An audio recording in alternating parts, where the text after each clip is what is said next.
President chamber of commerce and industries Shri Arun Gupta ji, Jammu Kashmir amateur kabaddi association के अध्यक्ष श्री अनिल गुप्ता जी, जम्मू कश्मीर प्रशासन के secretary GAD Sanjeev Verma, secretary youth and sports Sarmad Hafeez, secretary sports council doctor गुल, doctor Anil पाडा,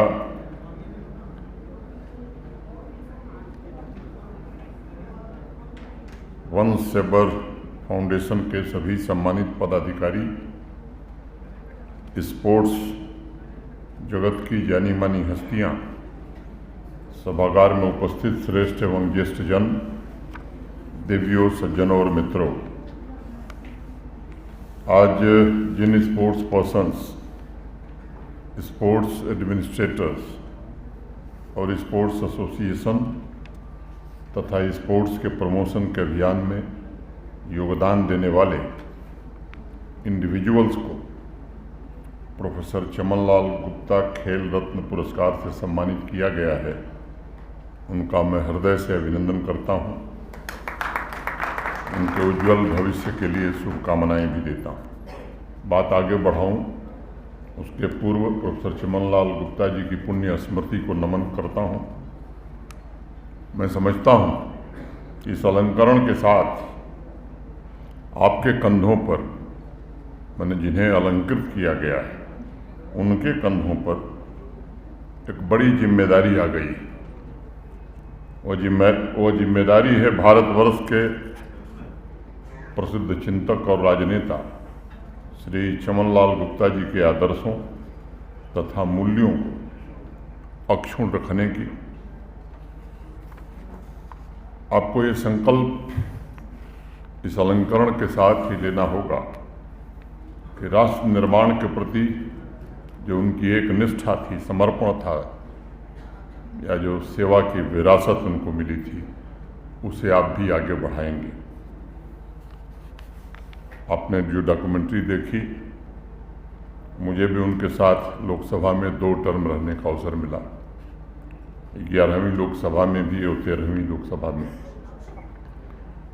13वीं लोकसभा में श्रद्धेय अटल बिहारी वाजपेयी जी देश के प्रधानमंत्री बने थे, माननीय चमनलाल जी उस सरकार में मंत्री थे।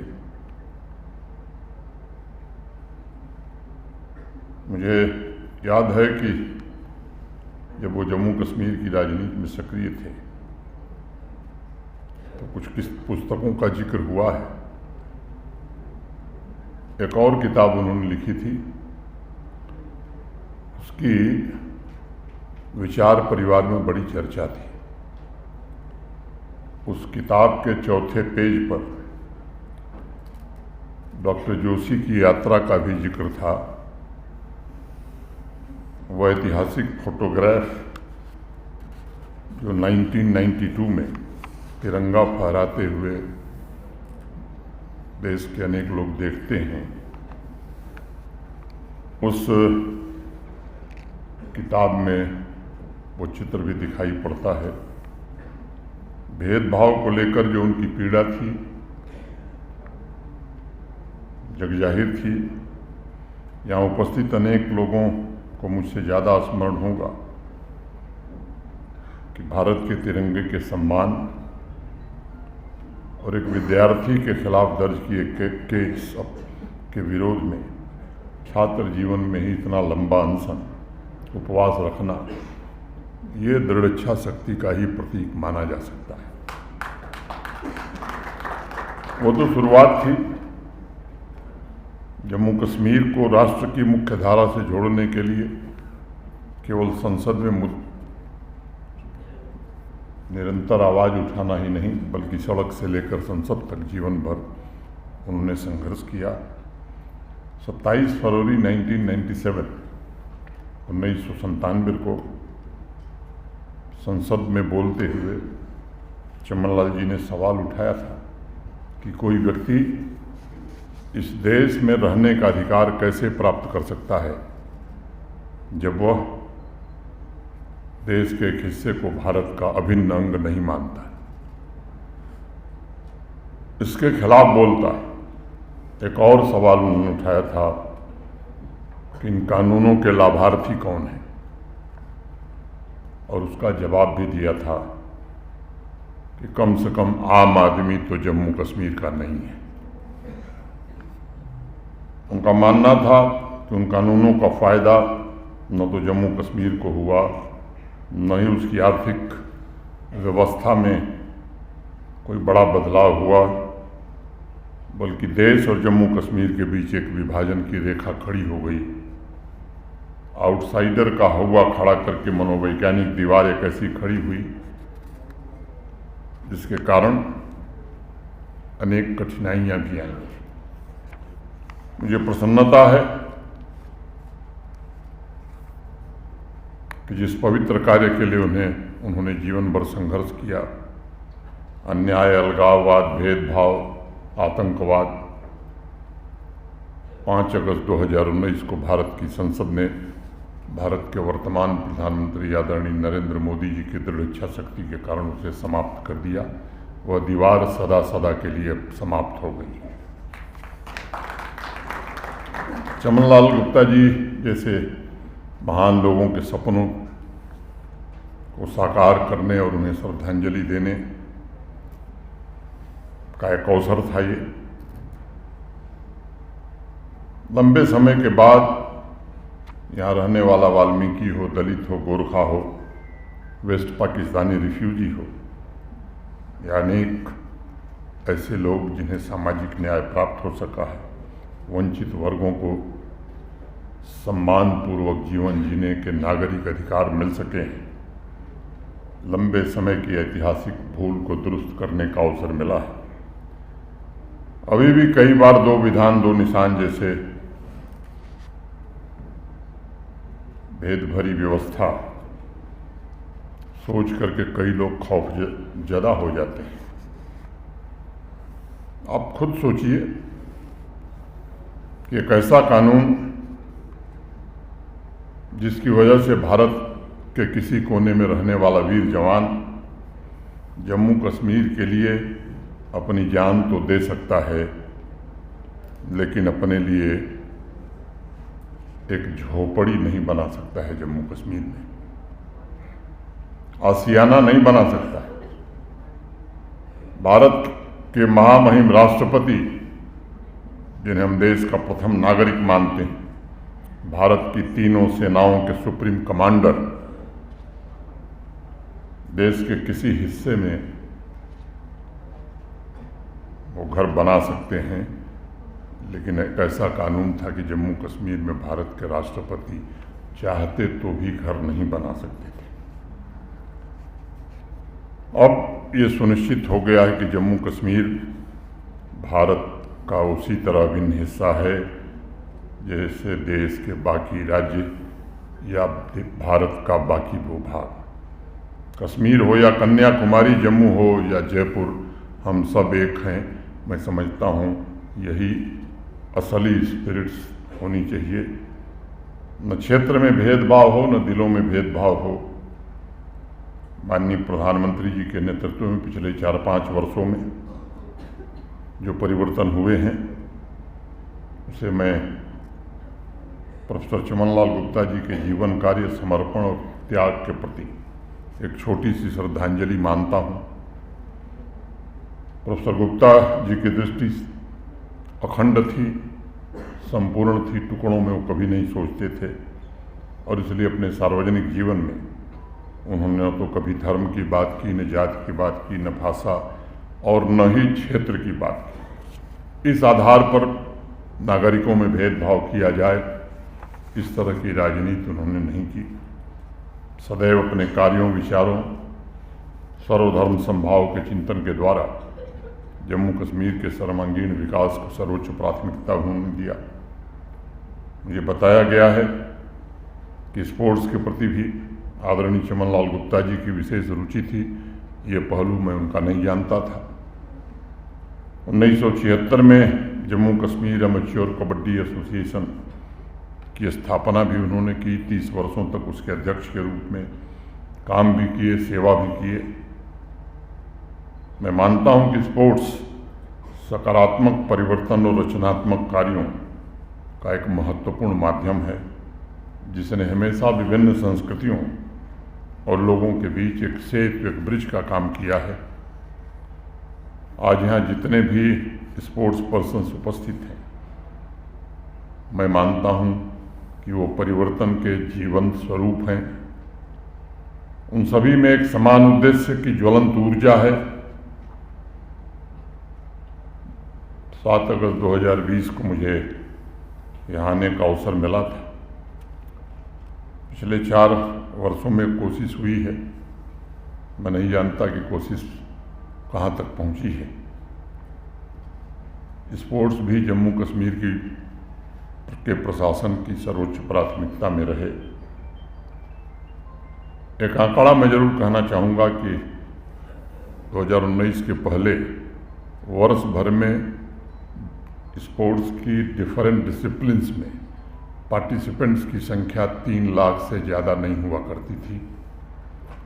आज मैं संतोषपूर्वक ये बात कह सकता हूँ कि गत वर्ष 50 लाख से ज़्यादा लोगों ने जम्मू कश्मीर के स्पोर्ट्स की विभिन्न डिसिप्लिन्स में पार्टिसिपेट किया है। स्वाभाविक रूप से जो साथी इसके लिए मेहनत किए हैं, काम किए हैं, चाहे वो हमारे प्रमुख सचिव हों, काउंसिल हो या डिफरेंट कोचेज हों, इन सबको मैं हृदय से बधाई देता हूं।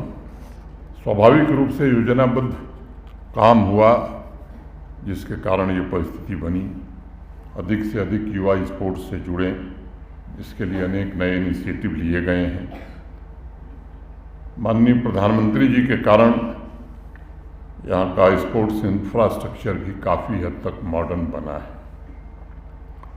PMDP prime minister development programme के अंतर्गत जो धनराशि मिली, उसके कारण अगर आप देखेंगे तो देश के बाकी हिस्सों की तुलना में छोटी छोटी जगहों पर भी, मैं डिस्ट्रिक्ट की बात नहीं कर रहा, स्टेडियम्स, अब जब ये सुविधा बढ़ती है तो मुझे लगता है कि लोगों की अपेक्षा और आकांक्षा भी बढ़ती है। जहाँ से मैं आता हूँ देश का सबसे बड़ा राज्य है, और मुझे आपको ये बताते हुए शायद आपको प्रसन्नता होगी कि उत्तर प्रदेश देश का सबसे बड़ा राज्य है, उसके स्पोर्ट्स बजट से जम्मू कश्मीर का स्पोर्ट्स बजट ज़्यादा है। ये कुछ तथ्य हैं जो कभी कभी ध्यान में नहीं आते हैं।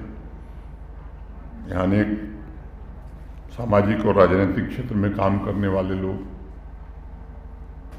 जनपद में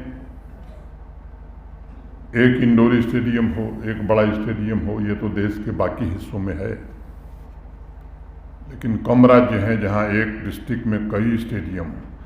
और अब तो मांग ऐसी यहाँ जोर से उठने लगी है कि साहब है तो, लेकिन मेरी पंचायत थोड़ा 3 किलोमीटर दूर है, वहाँ भी एक बन जाता तो बड़ा अच्छा रहता है। ये परिस्थिति बनी है। प्रधानमंत्री जी के मार्गदर्शन में युवाओं के स्पोर्टिंग टैलेंट्स को तराशने के लिए अनेक प्रयास हुए हैं। 100 खेलो इंडिया सेंटर स्वीकृत हुए थे, तो 94 सेंटर पूरे हो गए हैं। 2 खेलो इंडिया सेंटर ऑफ एक्सेलेंस स्थापित हो चुके हैं। किसी भी विकसित राज्य की तरह जम्मू कश्मीर के स्पोर्ट्स पर्सन्स को स्टेट ऑफ द आर्ट सुविधा मिले। स्टेडियम में फ्लड लाइट हो, सिंथेटिक टर्फ हो, इनकी स्थापना बड़े पैमाने पर हुई है। नेशनल लेवल के अनेक टूर्नामेंट्स बड़ी संख्या में आयोजित किए गए हैं। पिछले वर्ष 11 नेशनल गेम्स यहाँ आयोजित हुए थे। जम्मू कश्मीर के 30,000 खिलाड़ियों ने नेशनल और जोनल टूर्नामेंट में भाग लिया है। 46 खिलाड़ियों ने इंटरनेशनल टूर्नामेंट्स में भारत का प्रतिनिधित्व किया है। और इस वर्ष अक्टूबर में कश्मीर घाटी में 36 वर्षों बाद जो जम्मू में पिछले साल हुआ था, पहला international cricket tournament legends league cricket भी आयोजित हुआ है। इंटरनेशनल प्लेयर्स की मौजूदगी स्वयं इस बात की गवाही देती है कि जम्मू कश्मीर में पिछले कुछ वर्षों में खेल के क्षेत्र में भी बड़ा परिवर्तन हुआ है। देश के अन्य राज्यों की तरह जम्मू कश्मीर में भी शांति, समृद्धि और खुशहाली है।